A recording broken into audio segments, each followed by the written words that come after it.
Business Vanguard, la chaîne de l'innovation au cœur de l'émergence africaine.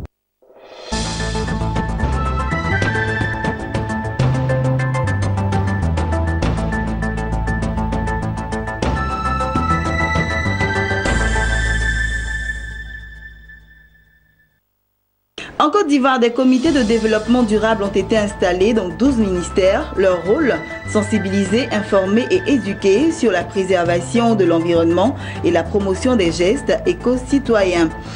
L'Union des villes et communes de Côte d'Ivoire, UVICOSI, était en assemblée générale. Nous en parlerons dans ce journal. Et puis les commerçants de la commune d'Adjamé pourraient entrer en grève pendant 2 jours. L'annonce a été faite lors d'un point de presse par la Fédération nationale des acteurs du commerce de Côte d'Ivoire.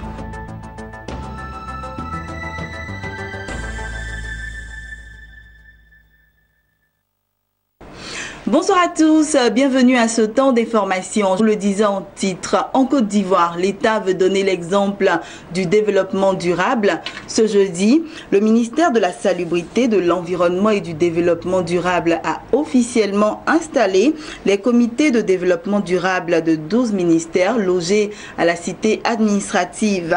Les membres investis de ces comités de développement durable ont pour mission de sensibiliser, d'informer et d'éduquer sur la préservation de l'environnement et la promotion des gestes éco-citoyens.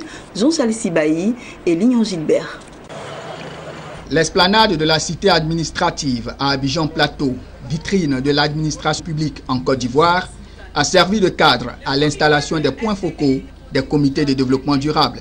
Installés de façon solennelle par le ministère de la Salubrité, de l'Environnement et du Développement durable, ces comités ont officiellement reçu leur feuille de route des mains de la ministre Anne-Désirée Ouloto. Nous voulons des mondes meilleurs.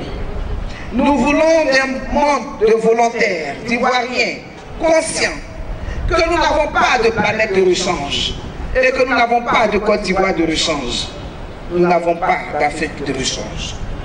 Nous voulons des Ivoiriens convaincus que pour léguer une terre en bon état aux générations qui l'habiteront après nous, qu'il importe d'adopter un comportement conséquent, d'apprendre à économiser et à partager, de manière équitable les ressources, apprendre à utiliser les technologies qui polluent peu, qui gaspillent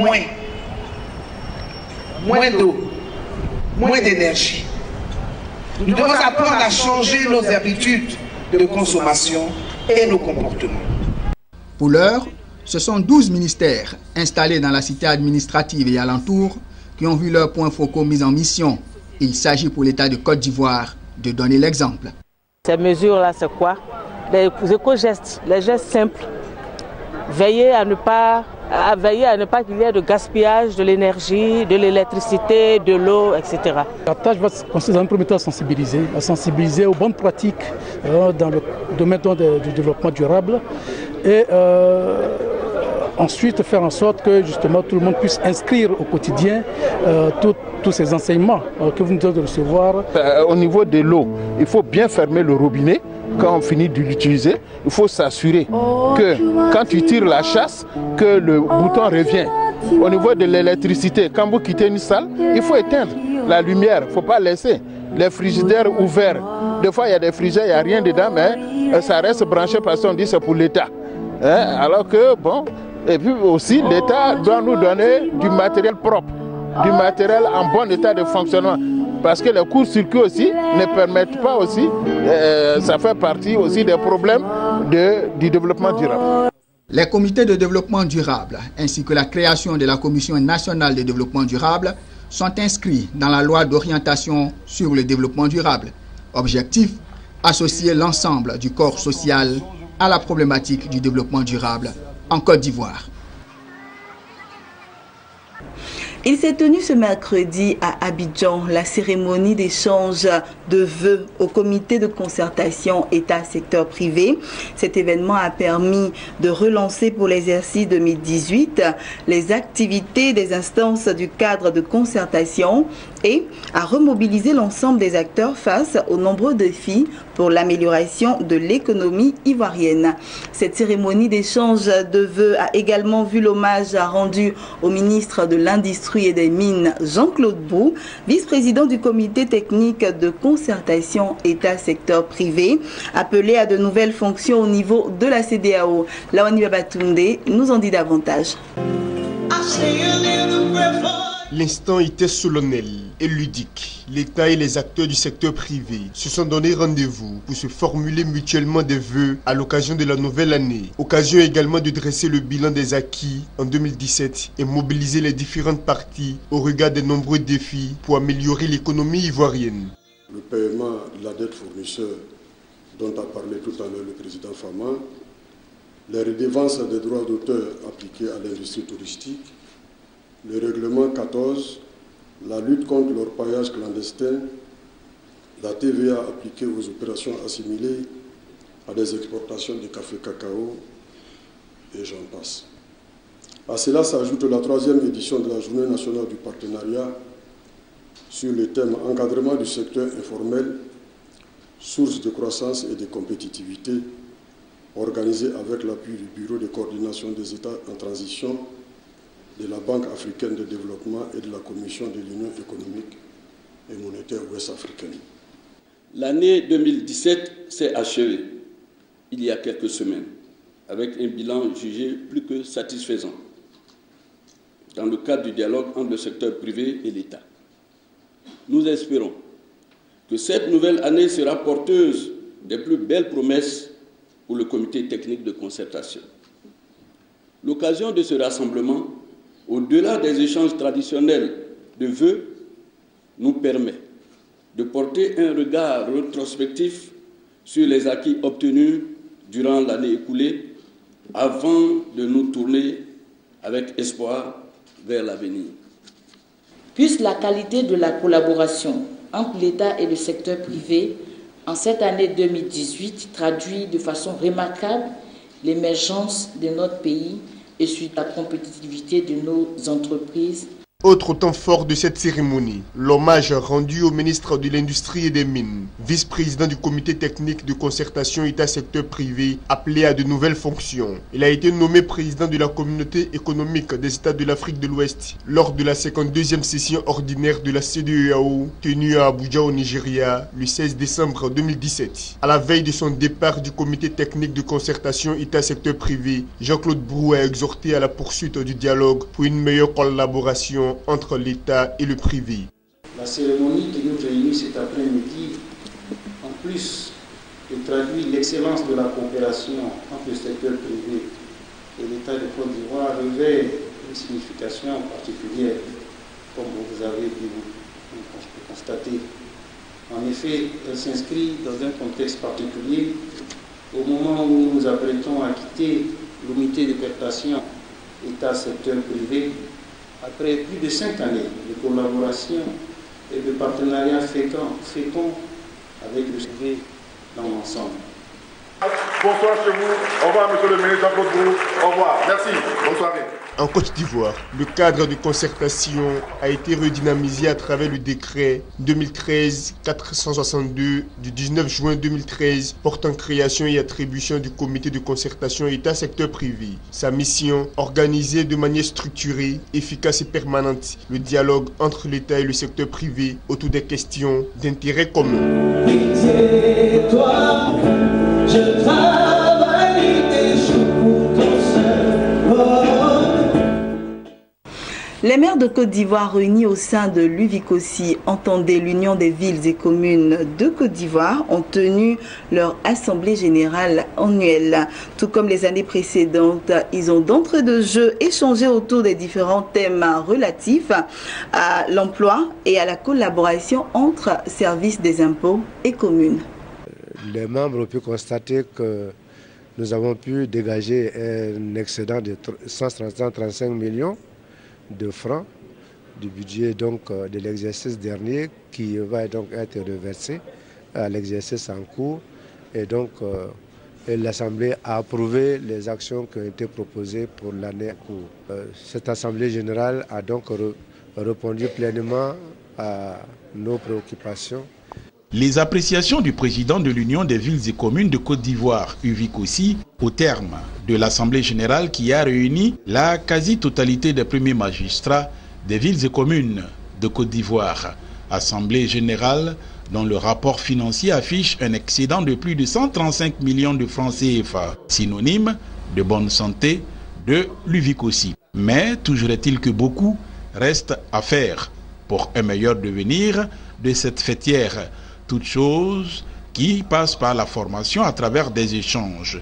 Et cette année, l'UVICOSI n'a pas dérogé à la règle. Des spécialistes ont été conviés pour expliquer les mesures fiscales favorisant la création d'emplois aussi bien à Abidjan qu'à l'intérieur du pays dans le cadre du développement local, la fiscalité et la collaboration entre services des impôts et communes, mais également sur le programme national de réhabilitation et d'entretien des routes urbaines. Des financements sont prévus pour donc réhabiliter les voiries dans les communes et les moyens dont les communes disposent sont certes insuffisants, mais les communes peuvent faire le minimum pour l'entretien de ces voies qui sont réhabilitées par l'État et mises à leur disposition. Les mesures d'exonération en matière de contribution de patente pendant les 2 années de création. Ensuite, une réduction significative à hauteur de 25% au titre de l'impôt foncier pour les entreprises nouvelles qui naissent. Il s'agit principalement des PME. Donc, on peut le voir, le dispositif fiscal ivoirien est riche de mesures qui encouragent à l'embauche, qui font la promotion aussi de l'auto-emploi. Pour les participants à cette assemblée générale de l'UVICOSI, ces assises auront été constructives au regard des échanges. Aujourd'hui, mon souhait, c'est que Mans soit déjà ce que Mans était dans les années 80. Une référence d'abord touristique, mais aussi économique. Le fait d'avoir cette assemblée générale qui arrive à point nommé, le fait que nous apporter du baume au cœur, nous qui sommes les maires, c'est une façon pour nous de nous arrêter à un moment donné pour faire le compte pour voir si nous avançons. Et vous avez vu qu'il y a quand même des difficultés au niveau des mairies. Il s'agit des relations avec les impôts où nous avons l'impression que nous faisons des recouvrements, mais nous n'avons pas assez pour pouvoir bien sûr faire d'autres investissements. Le gouvernement a décidé d'intervenir pour permettre d'abord aux populations de circuler. Donc un effort a été fait dans ce sens. Aujourd'hui, on circule un peu mieux, mais pour tout vous dire, le programme prévu n'est pas encore mis en œuvre, et donc nous attendons. Voilà. Sinon, nous faisons notre part, mais cela ne peut pas permettre de résoudre le problème de Koumassi. Au terme de cette assemblée générale, l'ensemble des maires de Côte d'Ivoire ont condamné les événements survenus à Soubré et apporté leur soutien aux maires de cette localité dont les 2 domiciles ont été saccagés après les locaux de la mairie suite à l'incendie qui a ravagé le marché de la localité. Un reportage de Jérémy Aoré et Maru Seri. Parlons à présent de commerce. On le sait tous, les commerçants du Forum des marchés d'Adjamé ont, il y a quelques jours, été expulsés de leur magasin. La raison, le litige qui les oppose à l'opérateur Saïdi Mohamed, responsable de la structure en charge de la gestion des magasins. Face à cette situation, la FENACI, la Fédération nationale des acteurs du commerce de Côte d'Ivoire, est montée au créneau. Elle a, au cours d'un point de presse jeudi, déposé un préavis de grève de 2 jours dans la commune d'Adjamé. Maksoubi. La dernière expulsion des commerçants du Forum de marché d'Adjamé de leur magasin est la goutte d'eau qui a fait déborder le vase. À partir du lundi prochain, tous les commerçants du territoire communal d'Adjamé sont appelés à observer une grève de 2 jours. En soutien aux commerçants du Forum des marchés d'Adjamé dans l'affaire, les opposants au promoteur Saïdi Mohamed. Les magasins, les boutiques et autres espaces d'échange vont baisser rideau. C'est en tout cas l'annonce faite par le bureau de la Fédération nationale des acteurs du commerce de Côte d'Ivoire, en réaction à l'expulsion des commerçants par le moteur du Forum des marchés.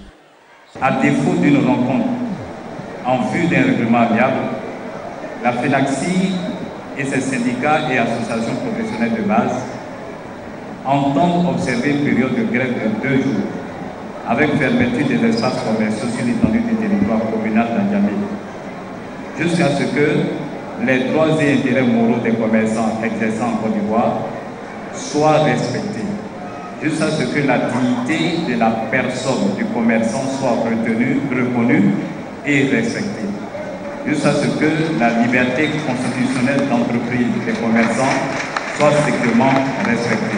En rappel des faits, le forum des marchés d'Adjamé est né d'un contrat de bail à construction passé entre la commune d'Adjamé et la Société ivoirienne de concept et de gestion, en abrégé SICG, une SARL de droit ivoirien au capital initial de 500 000 francs et fondée par M. Saïdi Mohamed Jamal. Suivant le dit contrat, la SICG avait un droit de jouissance exclusive des constructions pour une période de 25 ans consécutive. Avant même de débuter les travaux de ce chantier, la SICG fit souscrire par les commerçants installés dans l'ancien marché incendié sur la base des plans et maquettes architecturaux conçus. À la prise des lieux par les commerçants, courant 2001, la SICG leur fixera les loyers allant de 75 000 francs à 150 000 francs, suivant la superficie du marché du magasin attribué. Surpris par ces nouvelles clauses, les commerçants manifesteront leur désaccord dans la mesure où il fut, pour la plus grande proportion, les pourvoyeurs des fonds mobilisés pour bâtir l'édifice en lieu et place des fonds propres du promoteur SICG. Les commerçants s'insurgent également contre la Société ivoirienne de concept et de gestion. Pour eux, la SICG refuse de produire justificatifs et ses titres de créance et autres droits publics. Ce que les commerçants, par la voix de la FENACSI, reprochent, et c'est devenu un droit pour eux de rentrer quand ils veulent dans le marché, de casser les cadenas, d'y entrer, de faire sortir la marchandise, de les jeter dans les couloirs sans aucun inventaire et même de casser les aménagements à l'intérieur des magasins. En tant que membre de la FENACSI, je demande à tous les commerçants de Côte d'Ivoire, soyez solidaires. En attendant l'entrée en vigueur de ce mot d'ordre de grève, tous les regards sont désormais tournés vers les autorités afin d'éviter l'arrêt des activités commerciales dans cette commune carrefour de la ville d'Abidjan, plaque tournante du commerce en Côte d'Ivoire. Et puis cette information en bref et en images pour terminer, on se rend au Maroc. Selon le haut commissaire au plan, ce sont au total 86 000 emplois qui ont été créés par l'économie en 2017. Ceci à raison de 32 000 emplois en milieu urbain et 54 000 en milieu rural. En termes de genre, la répartition de ce volume d'emplois créés s'est opérée à raison de 55 000 emplois pour les hommes et 31 000 emplois pour les femmes. C'est ici que nous refermons ce temps d'information. J'ai été très heureuse de vous l'avoir présenté. Je vous donne rendez-vous vendredi 21 h pour un nouveau journal.